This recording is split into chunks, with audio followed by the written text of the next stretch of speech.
When I woke up this morning, I was thinking a little bit about happiness and how when I'm manic, or when I was manic 5 years ago at least, for an entire month, I was very, very happy. And it got to the point where I was probably too happy. And so I was thinking to myself, well, why is there such a thing as too happy? It's kind of strange. It seems like we as human beings can walk around with a pretty low baseline of happiness or lack thereof and seem okay. Yet when we get to a point where we're too happy and, say, experiencing mania, it seems abnormal because most people are operating on a pretty low amount of happiness. And I would say that society is not designed for a person to be in that much happiness. I was thinking about the mirror neuron system and how we have the mirror neurons in our brains. So if we are going about our day, we can sort of sense people and we're mirroring back and forth. But if I'm in a state where I'm in this ridiculous happiness, there's no way somebody can mirror that back to me. And if they can, it happens maybe on a temporary basis. And I had this sense that some people that I would encounter would be kind of a buzzkill. So my manias happen organically. I don't take any sort of substances to initiate it. My brain seems to create the chemicals in my inner pharmacy of my body that produce the same state as if I was taking a substance, probably.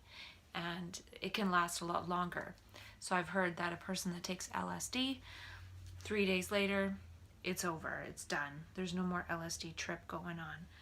But with me, it could go on for weeks. I don't even know what the length, the maximum is. Maybe a month in a really high mania.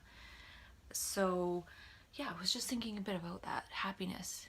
And also in terms of how society's not designed for happiness, there is that one country, don't know its name, but they go by gross national happiness. So it's not a gross national product, and each person in society is a cog in the machine of how much product and how much economy we can output. And that's the way that society's designed, really, is we go based on gross domestic product or gross national product or whatever the heck it is. And that is our measure of success as a country. But really, it's not taking into account the happiness of the citizens. So does product output equal happiness of the citizens? Well, maybe somewhat, because that means people have jobs and things like that. But that's not the only important thing in life. And right now, my job is on hold because I was just in the psych ward a month and a half ago. And so I'm taking time off to, I don't know, ruminate, think, and not think about how traumatizing it was. It was terrible. But back to the happiness. I was thinking for myself that I kind of need to be able to do this whole happiness first thing that I'm thinking of before really saying to people, hey, you got to put your happiness first. When I was in 2014, I went to Vegas and I went to go see Celine Dion, but she wasn't there.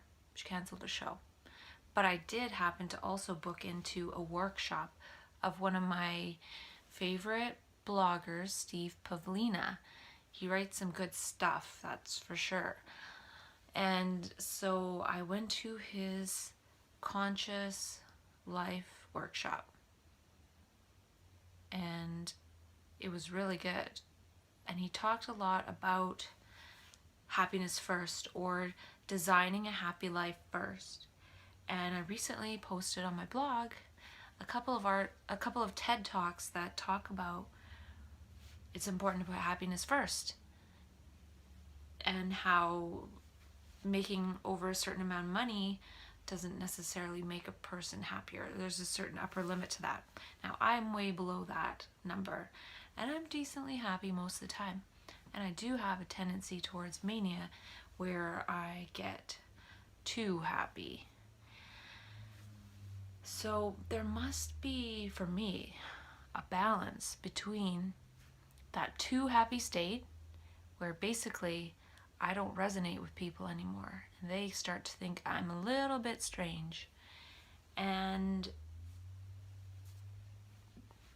being in a depression, like a bipolar depression, which I've also experienced a couple times, and that's not fun. And then there's the level of happiness that most people operate on, which on average I would think still kind of sucks. I don't really know, because I'm not an average person. I'm a crazy person. So in thinking about happiness, I was thinking that one way that I can put happiness first in my life is, instead of ruminating on things, I can learn.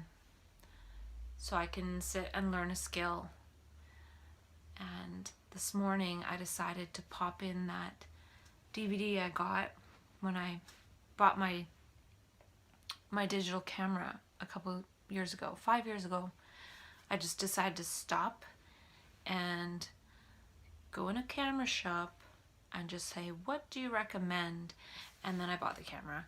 And yes, I was in mania. So that was probably a $600 bill right there. And I got one of those DVDs that teaches you a little bit about how to use a camera, but I've never watched it until today. And it was very informative. And I think tomorrow I will watch the part that I need to go over a little bit more in order to perfect. Not that I would perfect it, but basically it's all the stuff about the ISO and the aperture and the focal length and the metering, stuff like that. And I was thinking to myself that I'd have to practice it enough that when I see the right situation, I can click into the right setting. So it's sort of an extension of my own perception, but just how my eyes, they know how to focus. When I look at something at a certain distance, my eyes just focus for me. I don't have to think about it. In the first while using the camera, I have to think about what I'm doing, but then eventually I can just click, and I'm not so much thinking about it, even though it's not a device that I'm going to integrate into my own body, but it still is something that I can learn and learn to use efficiently and enjoy using it, because I've learned how to use it. I haven't really used that camera that much in the 5 years that I have had it, and it's still a good camera, I believe. And another thing that I bought another day in that mania was a mini Mac. And at first I didn't use it very much because I had this big PC computer, but then eventually I switched and I just use the mini Mac, and I quite like it. It's very portable. I can throw it in my purse if I need to, and it's right here. It's an older one, so it's not as sleek and slim as the newest ones, but it still works great. And unless I go into another mania and think I need a new mini Mac, I will use this for quite a long time. Though if I did buy another Mac, it would probably be one of the bigger ones, because that way I could get into music production or video making or something, and it would be a lot more powerful, which maybe one day I'll do. I just don't know. So I'm really going to practice this happiness thing. I have just had deja vu actually about it. I'm not sure where that came from.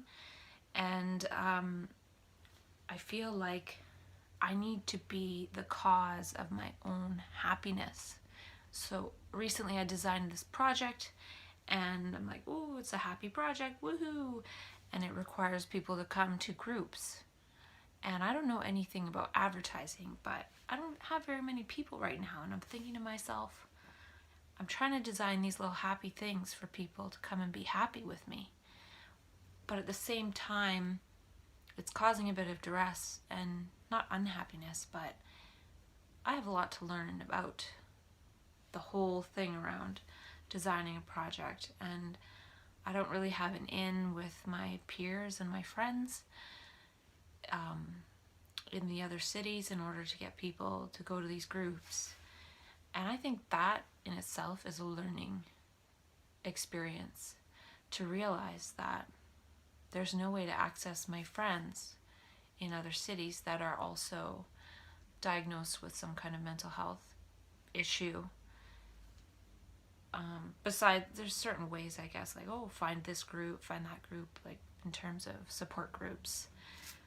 But there's no really direct link. We're not linked up as friends, as a community. So the only way we're linked as a community is in terms of having a diagnosis in the illness system. There is one organization that is more peer run, but I'm not super familiar with them. Point being is, I still feel like I need to fill my happy battery more and more by myself, with myself, for myself, until it's spilling over. And that could be seen almost like mania. But how I see it is, it's a self-inflicted mania.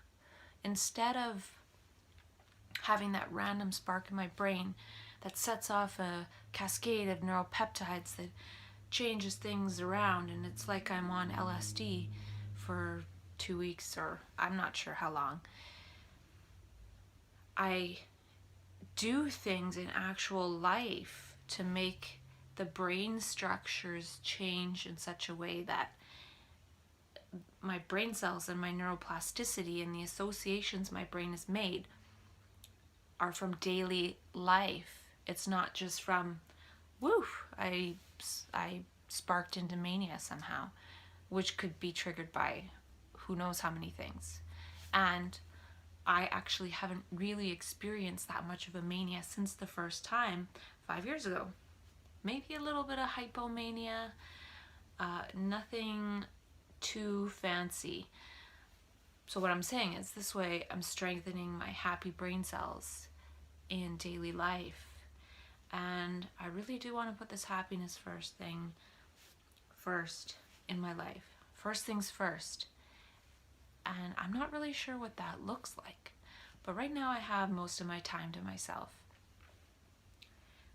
This could cause me to be isolated. And I do tend to spend time by myself. I did go out yesterday, and I did run into someone I know, and I got a healing session. I was given light, and that was quite an experience. It was very profound, and I quite enjoyed it, if you could enjoy such a thing. I feel like I'll go back for some more light. And I was invited out to go receive light quite a long time ago, and I didn't go. But the lady who gives light, plus she knows other people that do it too, she said it's actually very grounding and very helpful. So I might just give that a try. And I'm not sure if that'll bring happiness, but it could. Because part of happiness also is connecting with other people, and connecting with other people that are in tune with me. So some people might be kind of out of tune, and other people are more in tune. And this lady seems to be quite in tune with me. And sometimes I can be sensitive to people, or just thinking, oh, I can spend time by myself instead of hanging out with this person or that person. We could just call it laziness, really. And basically, also, I'm sensing that because I was manic those years ago, and then I was diagnosed as mentally ill, I had a sense and a vision of myself as that really happy person. And then getting that mental health diagnosis made it even worse in terms of all of a sudden I was up here, woohoo! And then not only was I down at the bottom, but also I was bottomed out even more by being told that I'm mentally ill.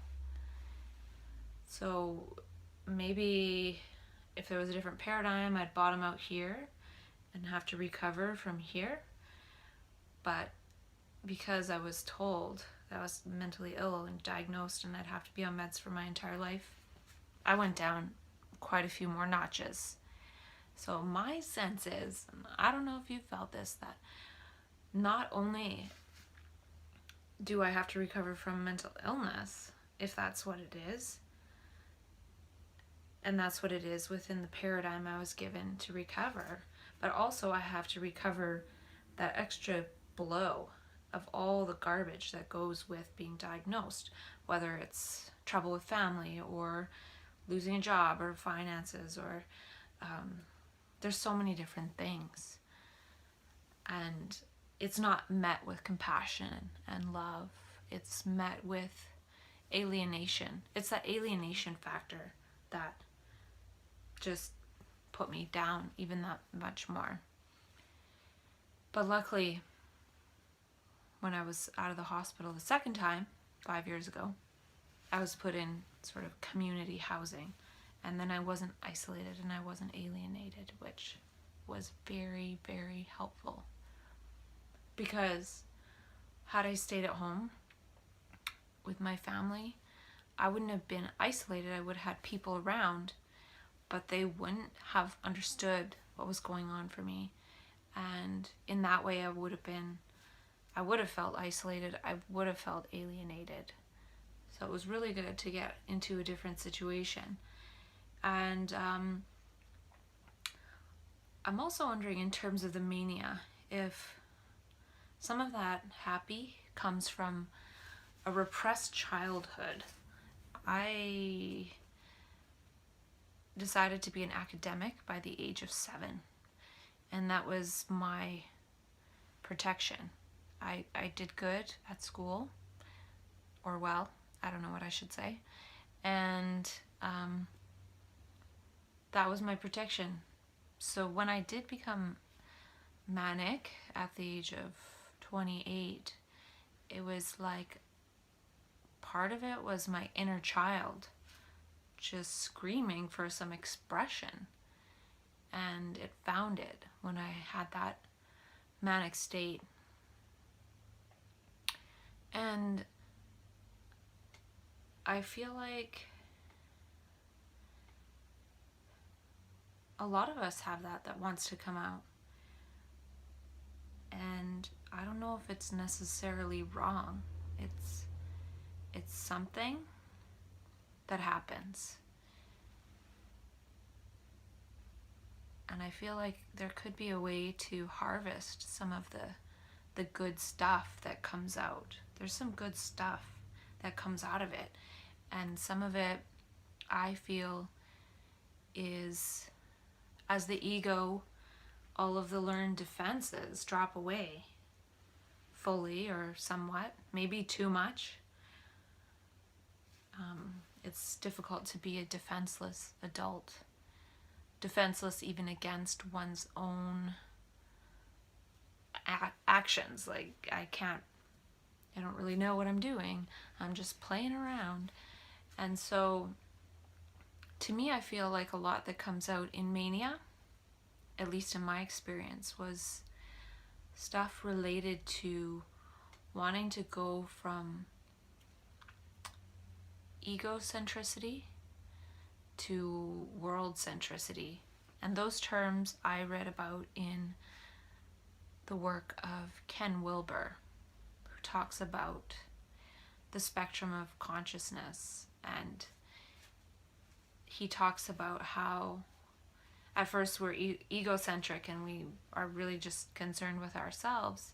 And then the next is ethnocentric, which is concerned about our community. And then world-centric, being concerned about the whole world. And I feel like I was experiencing that. A lot of the stuff that came to my mind and insights that I had were related to the world, and not necessarily related to me. So I have a lot of stuff that I wrote, and I looked at some of it, and there's some coherent bits, and then there's stuff mixed in that is definitely incoherent. I was, before that, I was sort of studying under a spiritual master, and I wrote on a page, I wrote, "Master, I don't understand what's going on. I couldn't get her to not eat Nutella. What do I do?" So I think that was related to my niece. She might have eaten some Nutella, which I was probably thinking is just chemical garbage. And it was a big thing in my mind that I couldn't stop her from eating Nutella. And even thinking and looking back at that, I could say, well, wow, that's completely delusional. But I could also look at it and think and say, yeah, I as a person, and I can't stop every atrocity from the eating of Nutella to the chopping down of a tree, or homelessness. I can't stop those things. But sometimes in mania, there's this sense that one can save the world, one's a hero, and one is going to be a hero, and one is going to do heroic things. And it can be quite powerful. And I did have that sensation myself. The thing that I sense of it now is that everyone has heroic elements within themselves, and everyone has the potential of being a hero. There's a lot of heroes out there. There's people that do something heroic once, just like spur of the moment, boom, save someone's life. Or there's a person that'll plan to do something heroic and make the plans and go about it stepwise and watch it unfold throughout their entire life. Or sometimes just a person's story is heroic. So to me, that sense of being a hero isn't necessarily wrong. It's just needs to be stretched out in time. And really, it's a great insight to realize that one could be a hero. But if one has a strong sensation in one moment, like say I had a sense like, oh my gosh, I'm a hero, I might do something that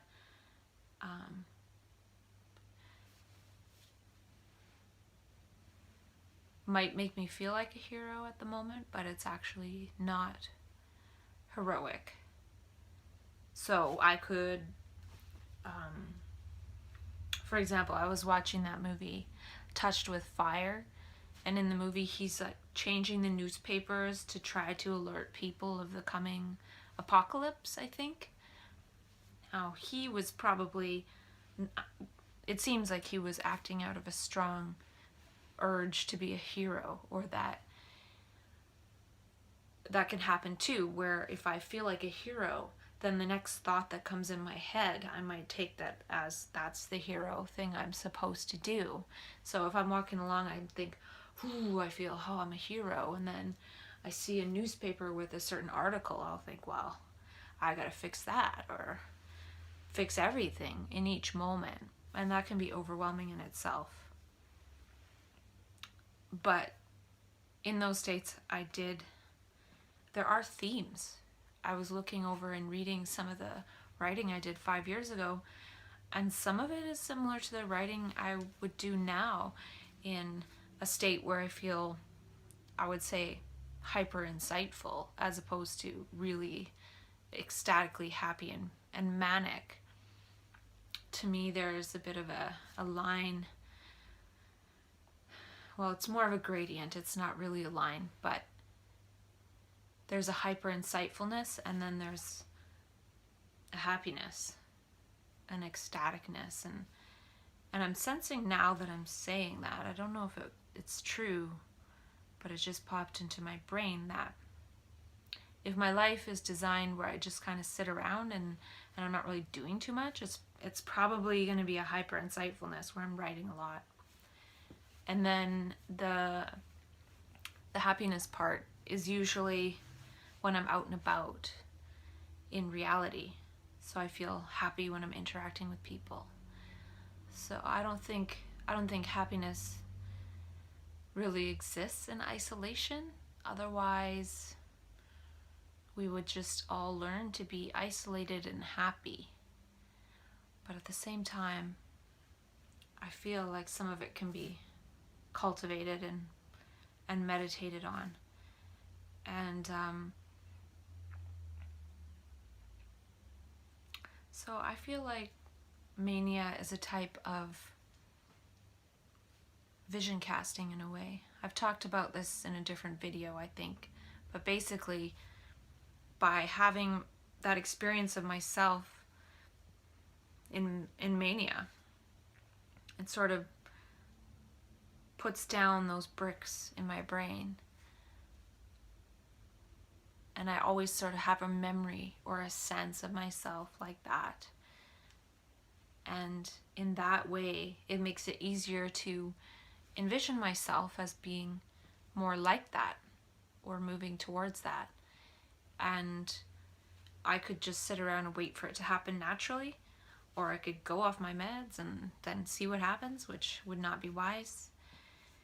Or I could take steps to work on that and embody some of the manic traits that I had in daily life. And I feel like partly I have been doing that, and that's why I don't necessarily sense my manias as manias, because they're quite embodied. So it's not just in my head going around. I'm actually able to channel some of the stuff that is in my head and coming up through me into daily life. And I feel like that's an important part of it, because part of the thing in mania that troubles me is information overload. And it has nowhere to go. And I can imagine if, say I had 5 friends who also experienced mania, who were open to having conversations about their experience, then when it happens, I could bounce stuff off of them, and they might have really useful stuff to add. So it would be a conversation. It would be conversational instead of just circulating through me and not able to do anything.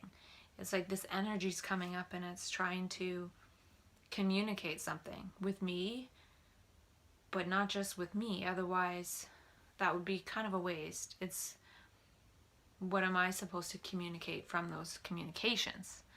And normally what happens is there's no real communication that happens until I enter into psychosis and I'm afraid. But if I was able to ground some of what I was saying in reality by talking to people, then it maybe wouldn't be wasted energy. It's like it happens, and then if it's not communicated into something, it's just wasted energy. And it's happening through a lot of people and to a lot of people. And these sort of non-ordinary states of consciousness, or states where a person can access information that is beyond what they know, as in studied book knowledge. And to me, that's what insight is. It's something that one can see within in a moment. One can see a wholeness because of their ability to perceive wholes. And that's getting a little bit abstract, but basically I feel like there's another way of knowing and learning that is a lot more powerful than just cramming the brain full of facts. And I feel like if one is able to sort of empty all that, be in the present moment, then there's another energy that comes in, and that could be the same sort of energy as the energy of mania and even psychosis, I guess. And but that's something else, I guess. And I feel like it's important to harvest mania. Now that could be tricky if it's a person's first mania, as they don't necessarily know. But imagine one day if people understand and realize and know that they could go into a state where they have this hyper energy going on, and a person's able to be kept more safe by their friends and family because they know they're in that state, not do anything silly like drain one's bank account, and maybe there's something to harvest there. And it's not necessarily the insights that will save the world per se, but they could be things that provide clues to what a person is supposed to be doing in this life, or what one really wants to do inside that's hidden. So for me, it's something to do with homeless people, and that's come up from the beginning of this 5 years ago. And so it could be clues for what one's supposed to participate with. And I feel also it's possible that if I was in line with what it was that this energy is trying to tell me to get in line with, and when I stray from that line, I end up in psychosis and in the hospital. But if I was to get in the right line, then the energy would be supporting me. It would be supporting what I'm doing, because I'm doing what I was supposed to do for the world centricity side of me, not just me, myself. And the trouble too with having a mental health diagnosis is the tendency to go back to, well, I had an episode, I was ill, and basically being incapacitated, which I partly am in ways, for sure. But at the same time, I don't think that that'll be forever, I hope. And at the same time, I've experienced that if I participate in stuff that's not really mine to participate in, it still could be good stuff.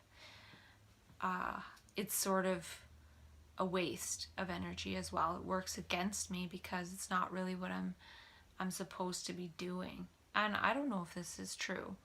It's all just thoughts in my head. But I would like to participate with this energy and not necessarily just call it pathological, even though it can be scary. Like, I was in psychosis just a month and a half ago, and it was really, really, really scary. And when I was watching those camera DVDs today, or the camera DVD, there was a part of the camera they talked about that I didn't know about. They talked about the sensor and how the sensor can capture more information to go to the card, I think. And I was thinking about how I have a memory of the scary stuff that happened to me in psychosis. And there was a lot of information coming in. It was like I had this big sensor of information. But the sensor isn't the memory. That's the memory card. And even though I do have a memory of it, I feel like I'm not keeping it as my sensor, as in the here and now. It's in the past, and it was really scary. But what I'm trying to say is that I feel like my sensor gets bigger over time, like I can handle more of the terrible almost. And then it does go into my memory, but it doesn't mean that it's supposed to clog my sensor. So I'm learning how to be present even with that really, really terrible inner experiential stuff, and just move on. I feel like I was the strongest megapixel sensor camera, and it was such a vast, awful experience. And that I did store some of that in memory. But I'm not keeping it clogging up my sensor, so that way I'm still open to more new good stuff coming in.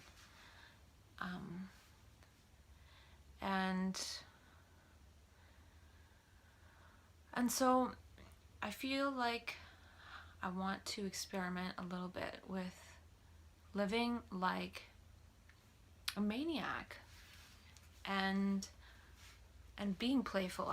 Right now I have time off work, so I have an opportunity to be able to do that. And I want to be able to bring a smile to people's faces. And I want to be able to help people thrive, because most of us are just barely surviving, myself included. And each time I go further towards thriving,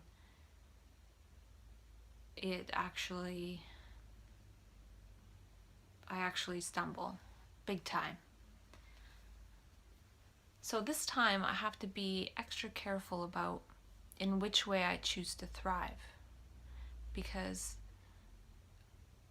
my aperture can open up and allow so much different information in. But I still have to be present and be aware of what it is that is mine to act on. And this could even go along with a thought that I've had, that a lot of the information in mania and psychosis is not personal. It's not related to me personally. It's just information. It could actually be a thought of somebody else 1,000 miles away. Maybe I can pick up different things in a 50-mile radius. I'm just making this up.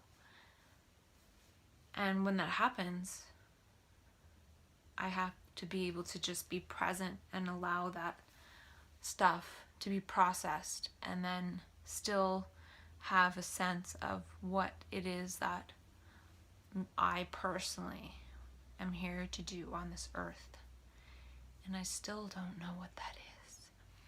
But I figure by talking to myself about some of it, I'll get a better idea of what that is.